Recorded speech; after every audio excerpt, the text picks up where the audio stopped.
इमरान खान ने कहा मैं हुक्मरानी और इक़्तिदार छोड़ सकता हूँ, लेकिन नवाज शरीफ और शहबाज शरीफ को मैं कभी एनआरओ नहीं दूंगा। मौलाना फजलुर रहमान भी 1-to-1 chief of army staff Qamar Javed Bajwa से मुलाकात कर चुके हैं। तुम तो पैदा भी नहीं हुए थे जब मैं कौमी सलामती का मेंबर था। अगर आज आपकी वालदा जिंदा होती तो आपको बताती कि शेख रशीद किसका नाम है। इमरान खान ने कहा इक़्तिदार छोड़ दूंगा, एनआरओ नहीं दूंगा। अपोजिशन इस्तीफे दे, नए इलेक्शन करा देंगे। फजलुर रहमान से लेकर सब आर्मी चीफ से 1-to-1 मुलाकातें करते हैं। बिलावल ने कल 3 बार मेरा नाम लिया। बेनजीर भुट्टो जिंदा होती तो बताती शेख रशीद किसका नाम है। वजीर रेलवे की मीडिया से गुफ्तगू।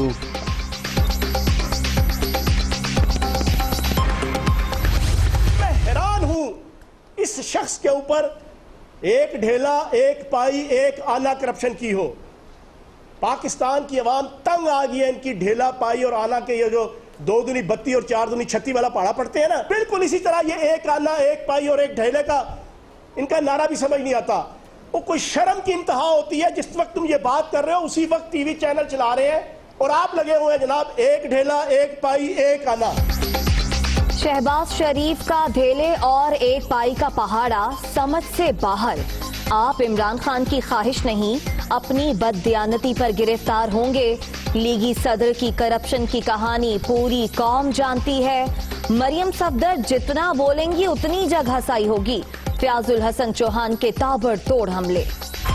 मौलाना फजलुर रहमान को जो उन्होंने नोटिस जारी किया है, अब उसके बाद कोई शक रह जाती है कि ये हुकूमत जो है ये बजरिया नैब चल रही है। इस हुकूमत की कोई कारकर्दगी नहीं है, इस हुकूमत की कोई पॉलिसी नहीं है। फजलुर रहमान की तलबी से साबित हो गया हुकूमत बसरिया नैब चल रही है। शहबाज शरीफ को बदतरीन इंतकाम का निशाना बनाया जा रहा है। राना सनाउल्लाह की मीडिया टॉक, सियासी जमातों और रियासती इदारों में महास आराई ठीक नहीं। साद रफी। सिर्फ सियासतदानों के खिलाफ कार्रवाइयां, नैब लोगों की जिंदगियों से खेल रहा है। FATF के 2 बिल अवामी मफाद के बरक्स थे। मौसम तब्दील हो रहा है। सहाफियों के सवाल पर शाहिद खाकान अब्बासी का जवाब। नवाज शरीफ का खिताब किसी इदारे के खिलाफ नहीं था। हमारी जंग आइन की बालादस्ती और कानून की हुक्मरानी के लिए है। ऑपोजिशन को गद्दार करार देने वाले हुक्मरान दुश्मन के आलाकार हैं। एहसन इकबाल। शेख रशीद गद्दारी के मुर्तकिब हुए। कौमी सलामती के मामलात को सोचे समझे मंसूबे के तहत मीडिया पर लाया गया। ABC के बाद हल्ला गुल्ला ग्रुप की नींदें हराम हो गई। कठपुतली गैंग का सरबराह आवाम और पार्लिमान से डरता है।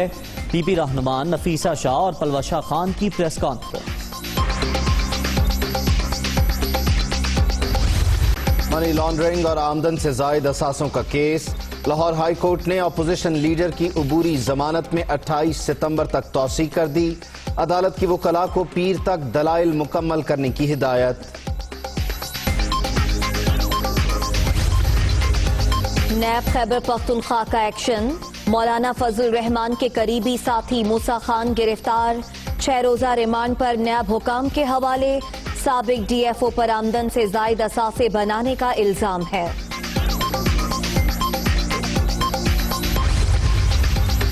चौधरी बरादरान से चेयरमैन सेनेट की मुलाकात। मुल्की सियासी सूरत हाल पर तबादला ख्याल।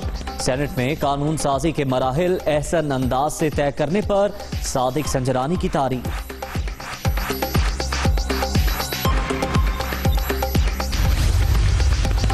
शुगर बहरान की तहकीकात। JDW 12,000 से जायद अफराद को रोजगार फराहम कर रही है। मेल सालाना तकरीबन 15 अरब रुपए का टैक्स कौमी खजाने में जमा कराती है। जहांगीर खान तरीन ने FIA को तफसीली जवाब जमा करा दिया। वो बात की इधर आए, बात की चले गए, उसका कोई फॉलोअप नहीं। एक फॉलोअप था, चीफ सेक्रेटरी साहब से एक ब्रीफिंग ली थी उन्होंने। चीफ सेक्रेटरी साहब ने उन्हें नंबर्स प्रेजेंट किए तो उनको भी सुनी करके आगे चले गए। फेडरल गवर्नमेंट अपने जो काम है वो पूरे करे। उन्होंने जो जिम्मेदारी ली हुई है, यहाँ अगर जैसे कहा अगर नहीं संभाल सकते अपनी जो आपको कॉन्स्टिट्यूशनल आपकी रिस्पॉन्सिबिलिटी है तो साइड पे हो जाए। वो आए, बात की और चले गए, अमल कुछ नहीं हुआ। विफाकी हुकूमत पूरा काम नहीं संभाल सकती तो साइड पर हो जाए। विफाक ने सिंध की सूरत हाल पर बेहिसी दिखाई। मुराद अली शाह का एहतजाज। वजीर आजम को लिखे गए खत का जवाब भी अब तक नहीं आया।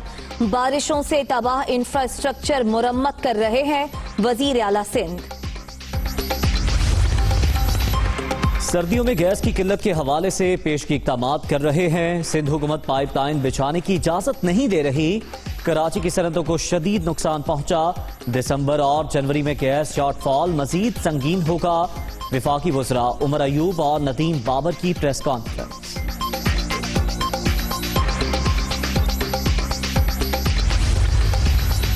रेलवे खसारा अज खुद नोटिस केस की समात। सरकारी जमीन की आपको परवाह नहीं, ट्रैक्टर लेकर जाएं और सारे तजावुजात गिरा दें। ट्रैक के साथ बिल्डिंग्स बनी हैं, ट्रेन कैसे चलेगी? कराची में रेलवे लाइन पर अंडरपासेस की तामीर का क्या बना? चीफ जस्टिस का इस्तिफसार। आइंदा समात पर पेशरफ्त रिपोर्ट तलब। पाकिस्तान सिटीजन पोर्टर हेल्पलाइन का आगाज। आवाम की इदारों तक बराह रास्त रसाई। 25 लाख शिकायत मौसूल, 23 लाख का अजाला किया गया। बिला इम्तियाज मसाइल को हल किया जा रहा है। वजीर इत्तलात शिबली फराज की प्रेस कॉन्फ्रेंस। सेहत इंसाफ कार्ड का नाम और डिजाइन तब्दील। नया नाम कौमी सेहत कार्ड रख दिया गया। 90 अजला में प्रोग्राम जारी। तारकार पूरे मुल्क तक फैलाया जाएगा। तर्जुमान वजारत सेहत। मुतनाज़ा इलाकों का स्टेटस तब्दील करने की मजम्मत। सार्क ममालिक मकबूजा कश्मीर में इंसानी हुकूक की खिलाफ वर्जियों का नोटिस लें। इलाकाई तरक्की के लिए सार्क फोरम इंतहाई अहमियत का हामिल है। शाह महमूद कुरैशी का सार्क वज़रा काउंसिल से खिताब। भारत का मकरू चेहरा एक बार फिर पूरी दुनिया पर आया। गैर मुल्की सफीरों और दिफाई अताशियों की LOC के जोरा सेक्टर आमद। जगह जगह भारतीय जारियत के वाज़े सबूत। भारी हथियारों से सिविल आबादी को निशाना बनाया जा रहा है। इश्तियाल अंगेजियों का मकसद दुनिया की तवज्जो मकबूजा कश्मीर से हटाना है। DGI SPR की ब्रीफिंग। भारत में 11 पाकिस्तानी हिंदुओं के कत्ल के खिलाफ लॉन्ग मार्च। दूसरे मरहले में पाकिस्तान हिंदू काउंसिल का काफिला ननकाना साहब से इस्लामाबाद रवाना। शुरका का विफाकी दारुल हुकूमत में धरना देने का plan.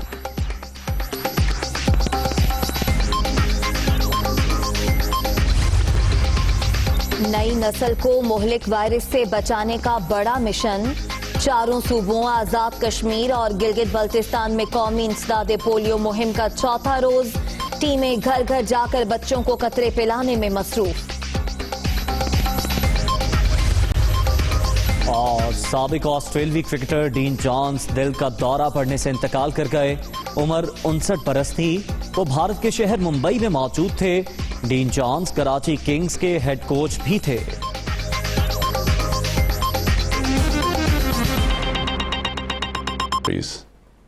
My government came with a robust public mandate to get rid of this menace from our country. We have taken several initiatives domestically. But what is needed, what is required, is strengthening international cooperation to bring perpetrators of financial crimes to justice. We welcome the interim report of the FACT-I panel. The figures of illicit flows mentioned in the report are staggering. $1 trillion is taken out each year by these white-collar criminals. 20 to 40 billion dollars is in the form of bribes received by these corrupt white-collar criminals. $7 trillion in stolen assets is parked in these safe tax haven destinations. 500 to 600 billion dollars is lost each year in tax avoidance by multinational companies. This bleeding of the poor and developing countries must stop. The international community must adopt decisive actions. And these are the ones I propose. Number one, the stolen assets of developing countries, including proceeds of corruption, bribery, and other crimes, must be returned immediately. Two, the authorities in haven destinations must impose criminal and financial penalties on their financial institutions which receive and utilize such money and assets. Three, the enablers of corruption and bribery, such as accountants, lawyers, and other intermediaries, must be closely regulated, monitored, and held accountable. Hi, it's Sayyeda Shanaz here. Thank you for watching Dunya News. For more videos and updates, don't forget to click the subscribe button. Keep watching Dunya News.